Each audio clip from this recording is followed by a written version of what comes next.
پاگل پن ہمیشہ ناآسودہ آرزوؤں سے پیدا ہوتا ہے سر، اور ناآسودہ آرزوئیں ان ٹیبوز سے جنم لیتی ہیں جو ہر کلچر میں موجود رہتی ہیں۔ جس کلچر میں ماموزاد بہن سے شادی نہیں ہو سکتی، وہاں ماموزاد بہن کے عشق لا حاصل سے دیوانگی پیدا ہو سکتی ہے۔ فرائیڈ سے مستعار لینے کا شکریہ، سیمی نے کینچی جیسی تیکھی انگریزی میں کہا۔ محترمہ، پاگل پن کی یہ وجہ میں نے ریپریشن سے نہیں لی۔ میں جس پاگل پن کا ذکر کر رہا ہوں وہ میر تقی میر کا پاگل پن ہے، فرہاد کا پاگل پن ہے۔ پروفیسر سہیل تو دیوانے پن کی ایک سائیڈ دکھا رہے تھے نا، خودکشی اور موت۔ میں دوسری سائیڈ پیش کر رہا ہوں جہاں پہنچ کر دیوانہ پن مقدس ہو جاتا ہے۔ ماؤنٹ ایوریسٹ فتح کر لیتا ہے، دودھ کی نہر بہا دیتا ہے۔ کسی لڑکے نے پیچھے سے آواز لگائی، بیٹھ جاؤ جناب فرہاد صاحب۔ آفتاب نے پیچھے قہر کی نظر ڈالی اور بیٹھ گیا۔ That's a point. Professor Sohail کی آنکھیں چمکنے لگی۔ یعنی ہم اس نتیجے پر پہنچے ہیں کہ پاگل پن دو قسم کا ہوتا ہے، ایک مثبت، ایک منفی۔ Very good. اب اس مہینے آپ سب کی اسائنمنٹ ہوگی کہ آپ مجھے ایک نہ ایک وجہ ایسی بتائیں جس سے فرد میں پاگل پن پیدا ہوتا ہے۔ یہ وجہ جبلی نہیں ہونی چاہیے، انوائرمنٹل نہیں ہونی چاہیے، کوئی بالکل انوکھی وجہ، خواہ بالکل احمقانہ ہی کیوں نہ ہو، کوئی صوفی نظریہ، کوئی آفاقی نظریہ، لیکن بالکل نئی وجہ ہونی چاہیے۔ میں سب سے سر پھرے جواب کو سب سے زیادہ نمبر دوں گا۔ کلاس میں شور مچ گیا، کلاس میں شور مچ گیا۔ سر، دیوانے پن کی صرف ایک وجہ ہے، ماحول ماحول ماحول۔ ایک طرف سے آواز آئی، سر، انسان میں پیدائشی نقص ہوتا ہے، بایولوجیکل ریپریشن سر۔ مانے نہ مانے کوئی، اصل پاگل پن کی وجہ صرف ایک ہے، صرف ایک وجہ، عشق لا حاصل، عشق لا حاصل، عشق لا حاصل، عشق لا حاصل۔ بھگڑا ڈالنے کے انداز میں آفتاب کرسی پر چڑھ کر چلایا، آرڈر آرڈر۔ پروفیسر سہیل نے کہا، دوستو، میری انکریمنٹ کا سوال ہے۔ اگر تم لوگ ایسے شور مچاؤ گے تو کالج والے میری رپورٹ کر دیں گے پرنسپل صاحب کے پاس اور میری تبدیلی مظفر گڑھ کروا دیں گے۔ السلام علیکم، میں احمد حماد ہوں، راہبر بکس کے ساتھ آج آپ کی خدمت میں۔ اور جیسے کہ آپ نے اندازہ کر لیا ہوگا کہ آج ہم ایک میگنم اوپس بانو قدسیہ کا، جس کو راجا گدھ کہتے ہیں، اسے ڈسکس کرنے جا رہے ہیں۔ یہ ایک ریویو ہے، ایک مختصر سا تعارف، یہ ایک انٹری گیٹ ہے جس میں سے داخل ہو کے آپ اس ناول کو ایکسپلور کر سکیں گے۔ میری کوشش ہوگی کہ اس کے مختلف ایونیوز کو ڈسکور کریں، اس کو ایکسپلور کریں اور اس کو آپ کی خدمت میں پیش کریں۔ جیسے کہ جو اقتباس پڑھا میں نے آپ کے سامنے، اس سے آپ نے اندازہ کر لیا ہوگا کہ اٹ از اباؤٹ میڈنس، پاگل پن۔ ساری کتاب کا یہی تھیم ہے کہ پاگل پن، ایسا پاگل پن جو خودکشی پہ منتج ہوتا ہے، وہ کیا ہے۔ تو اس کو تھیرائز کیا پھر آگے بانو آپا نے اس ناول میں کہ پاگل پن دراصل حرام کھانے سے پیدا ہوتا ہے۔ کسی طرح کی کوئی جینیٹک چینجز آ جاتی ہیں جو اگلی نسل میں اس کا اظہار ہوتا ہے، حرام کھانے والے بندے کی اولاد میں اس کا اظہار ہوتا ہے اور وہ پاگل پن پیدا ہوتا ہے۔ دوسرا اسی سے جڑا ہوا اس نے یہ کہا کہ اگر آپ کے اندر لامتناہی تجسس ہو، کسی چیز کو پا لینے کا نہ ختم ہونے والا تجسس ہو، تو وہ آپ کو پاگل پن یا خودکشی تک لے جاتا ہے۔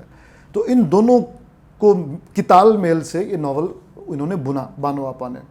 کہتے ہیں کہ بانو آپا کا یہ بہترین ناول ہے، اور یہ یقیناً وہ لوگ کہتے ہیں جنہوں نے اس ناول کو جوانی میں پڑھا، کیونکہ جیسے جیسے آپ بڑے ہوتے ہیں آپ کے پاس چوائسز زیادہ ہوتی ہیں۔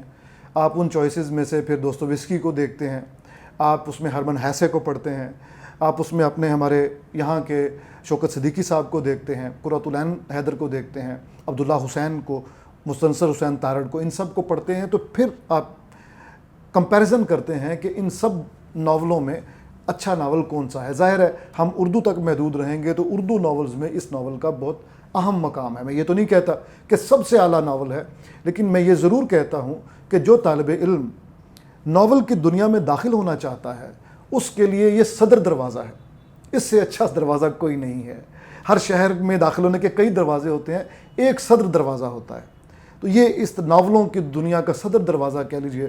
ٹین ایج میں اگر آپ نے پڑھا ہے، آئی گارنٹی یو کہ اگر آپ نے ٹین ایج میں پڑھا ہے تو یہ آپ کو بیمار کر دے گا، قیوم کی بیماریاں آپ کو لگ جائیں گی۔ اور میں نے بہت سارے دوست ایسے دیکھے جن کو تیزابیت نہیں تھی، قیوم کو پڑھ پڑھ کے، اس کے ڈپریشن کو پڑھ پڑھ کے اپنے اوپر طاری کیا، طاری کرتے کرتے کرتے وہ پیشنٹ بن گئے جو قیوم تھا۔ کوئی اپنے آپ کے اندر اس ناول کے اندر سے اپنے آپ کا جو پروفیسر سہیل ہے وہ دریافت کر لیتا ہے، کوئی اپنے آپ کے اندر سے آفتاب کو دریافت کرتا ہے، اور لڑکیاں گرلز اپنے آپ میں سیمی شاہ کو تلاش کرتی ہیں کہ اچھا پوری سیمی شاہ نہ صحیح لیکن میری شخصیت کا یہ حصہ تو کم از کم سیمی شاہ سے ملتا ہے، بھلے وہ لاؤبالی پن ہو، بھلے خود کسی شخص کو ٹوٹ کے چاہا ہو اور اس کے ساتھ ایک اور بندہ اس کو ٹوٹ کے چاہ رہا ہو اور اس کی طرف وہ بالکل نظر التفات نہ ڈالے، یہ لو ٹرائی اینگل میں مرکزی حیثیت اختیار کر جائے، اس وقت بھی وہ سیمی شاہ کو یاد کرتی ہے۔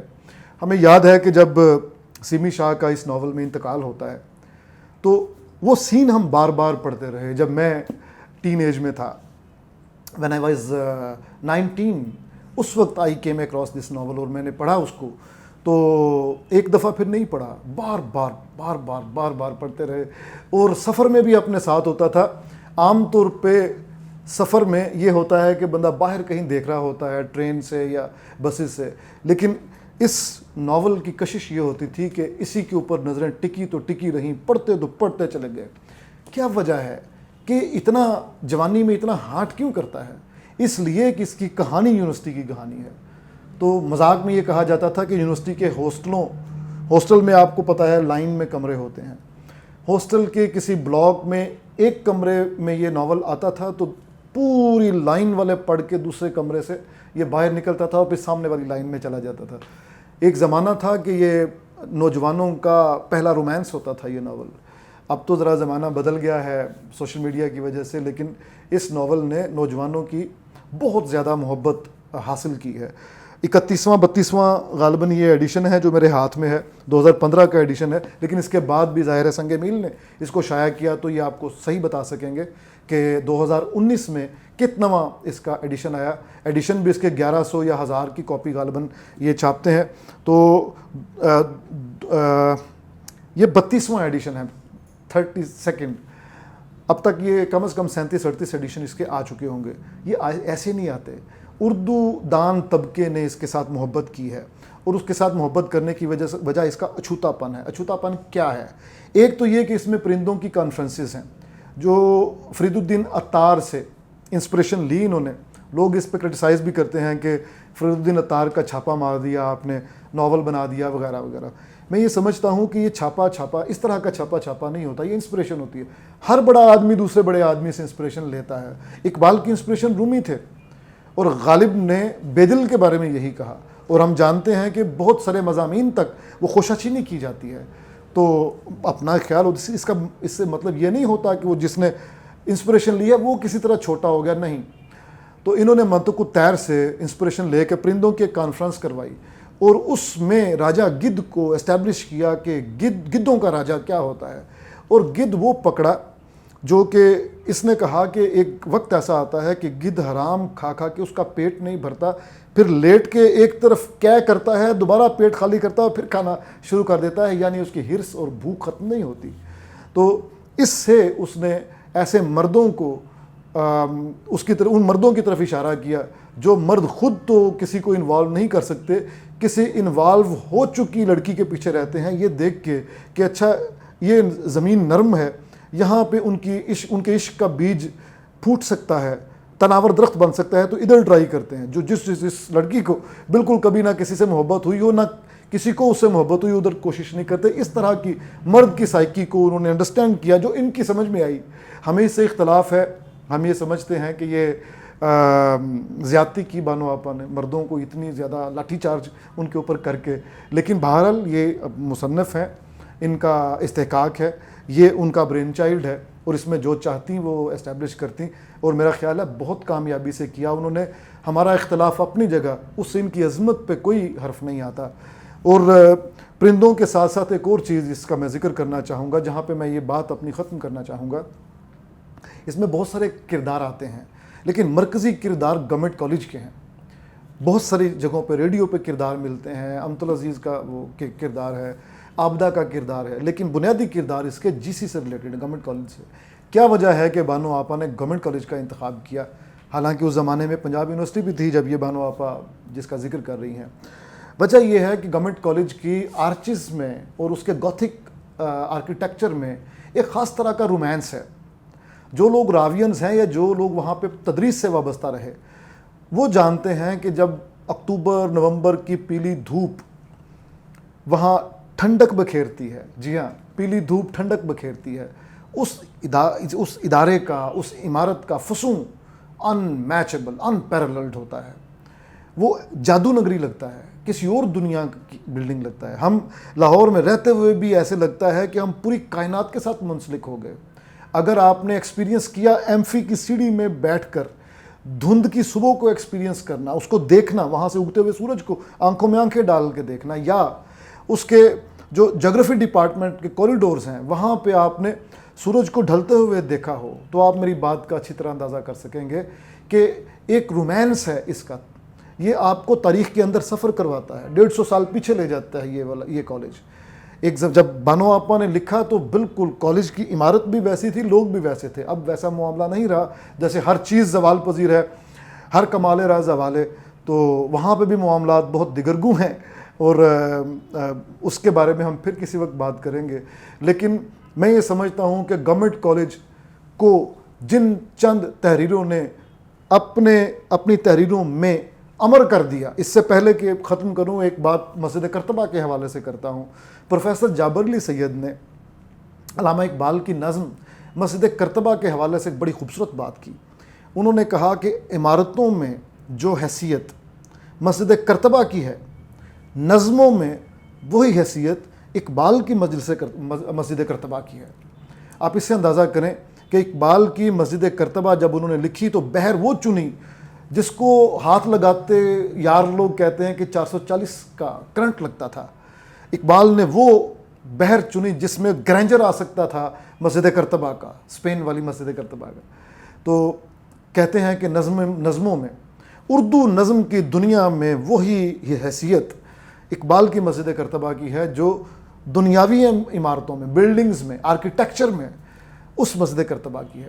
تو جی سی ان کے ناول کی وجہ سے ہر چیز فانی ہے، کوئی پتہ نہیں بلڈنگ رہے نہ رہے۔ اس میں بلکہ سیمی شاہ کہتی ہے کچھ تو بدلے، میں جاؤں تو جسی کا مینار ہی گر گیا ہو کم از کم۔ جب وہ فرسٹریٹڈ ہوتی ہے تو جسی کے مینار گرنے کی بددعائیں کرتی ہے۔ تو اس دنیا میں کچھ نہیں رہنا اللہ کے نام کے سوا۔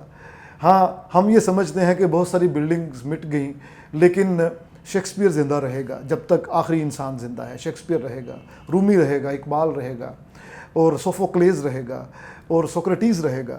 اسی طرح جب تک یہ ناول رہے گا، اس ناول کے اندر جی سی زندہ رہے گا۔ راجہ گدھ پہ بس اتنا ہی۔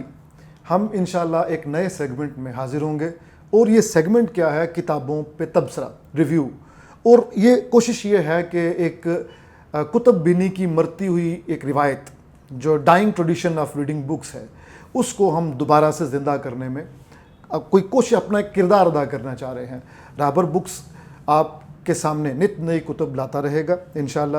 ہمارے ساتھ جڑے رہیے گا اور نت نئی کتابوں کے بارے میں اپڈیٹڈ رہیے گا۔ شکریہ۔